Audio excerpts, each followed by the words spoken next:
Welcome back. Senate Republicans making a last-ditch effort to repeal Obamacare, and Democrats are coming out in full force against the proposal as GOP lawmakers get closer to the number of votes maybe needed to pass it. Republicans say the Graham-Cassidy bill would give more power to the states, something that Senator Lindsey Graham says the Democrats fear. They're worried about the power leaving Washington going to the states. If you're a Bernie believer, this is your worst nightmare, because I take the money and power out of Washington and I let states decide this, but you do have to guaranteed issue and pre-existing conditions coverage is a mandate under the bill. But the real objection here by the left is that we take money and power out of Washington and end single-payer health care as we know it.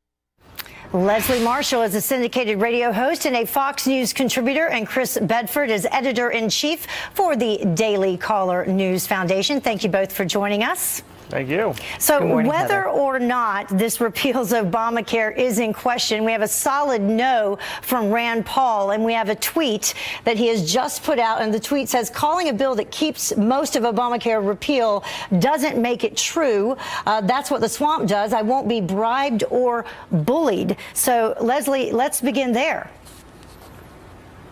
Well, first of all, I don't think that it's a good bill if you have to bribe or bully anybody in your own party to vote for it. And with respect to Senator Lindsey Graham, all due respect, he is completely wrong. Democrats are not concerned. The majority of Democrats are not on board with single payer, as we saw a handful of Democrats were behind Bernie on that. What they fear is not the power going to the states, which, by the way, a bipartisan group of governors throughout the United States fear themselves, because they don't know what's going to happen to their state and if they're going to have the finances. What is the concern of not only these governors but the Democratic Party? The millions of people that won't have health care, the pre-existing conditions that aren't truly protected under this plan, and of course the fact it falls off a cliff in 2027. The list goes on. This is not a good plan, and this is why there are some Republicans that are against it and so many Democrats against it. It does raise the question, though, Chris, because Lindsey Graham himself worked as part of a bipartisan group, including Democrats, back in 2007, and he said they came up with this plan. It was called the State-Based Health Reform Act, and that actually gave even more freedom to the states. Yes, and one of the most toxic legacies I think we have from the last president is he's made healthcare a partisan issue now, and that's not good for Americans. No Republicans signed on to the original Obamacare deal that was jammed through on Christmas Eve, and no Democrats, despite what they say, are going to sign on with Republicans. They're all saying, this is your mess. But what they should be saying is, does this help our constituents? Because of that, you get all kinds of demagoguery, like we just heard, like, oh, it's going to kill you, it's bad for you, this healthcare plan is going to hurt babies. And then you have people like Jimmy Kimmel out there saying that this doesn't pass the Kimmel test. Well, there's a problem with that. Obamacare doesn't pass the Kimmel test. No healthcare system we've had in this country passes the Kimmel test. So we need to be a little bit more realistic. And to be realistic, I don't think the Democrats are going to help the GOP on this one bit. Leslie, what do you think? How do you think this will impact Democrats? We've been talking about how it will impact Republicans moving forward in terms of midterms. What if Democrats, throw up a wall again and we still go nowhere? Well, first of all, I, as a Democrat, say that my party for the past 2 weeks has not been doing what they need to do. And overall, because single payer is not going to pass and they know it, that's why you don't have a majority of Democrats supporting it, you need to come up with a plan that is better than this, and to reach across to those Republicans, maybe not a Rand Paul, but like a Susan Collins, that say, hey, let's sit down and do this, not for the party and politics, but for the people. Because the people are not only going to be in a position to reelect these individuals left or right or not, but the people are going to be most affected. And that is the concern not only of Democrats, but of these governors state by state.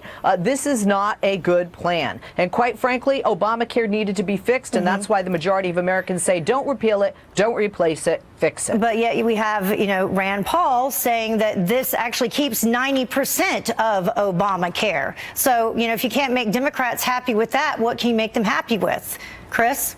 Well, and the Heritage Foundation joined him. They said, but they took a different tact. And usually those guys are known as being hardline bomb throwers. They said, this is not repeal. This is not what Republicans promised that they were going to do, especially Republicans like Murkowski and Senator Collins, who right now might not vote for it. But it is a step in the right direction, and unscrewing this thing and sending some power back to the states and bringing in some other stakeholders.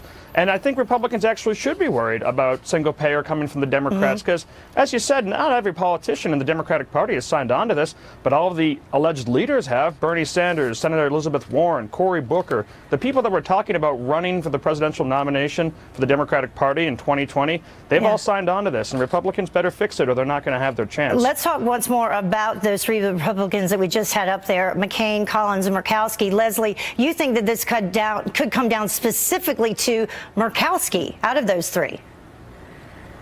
Yes, and I think other people agree with me, which is why it seems that Obamacare is repealed in this plan for every state, it would seem, except Alaska, which is odd. I mean, who is senator of Alaska? In addition to that, there's a little thing we like to call the Alaska Purchase, and they're definitely trying to cater to Lisa Murkowski with her concerns and her state's concerns, but still, the governor of her state is entirely against this plan because of the demographics of Alaska being so rural, but yet such an expensive state to live in, and the demographics of the people and the health care that they need there. And the amount of money given to states with these block grants, which is how it would lay out, is based on whether or not the state previously under Obamacare had decided to expand Medicaid. So we'll see what happens and if there, in fact, is a vote next week. Thank you both for joining us. Thank you. Thank you, Heather.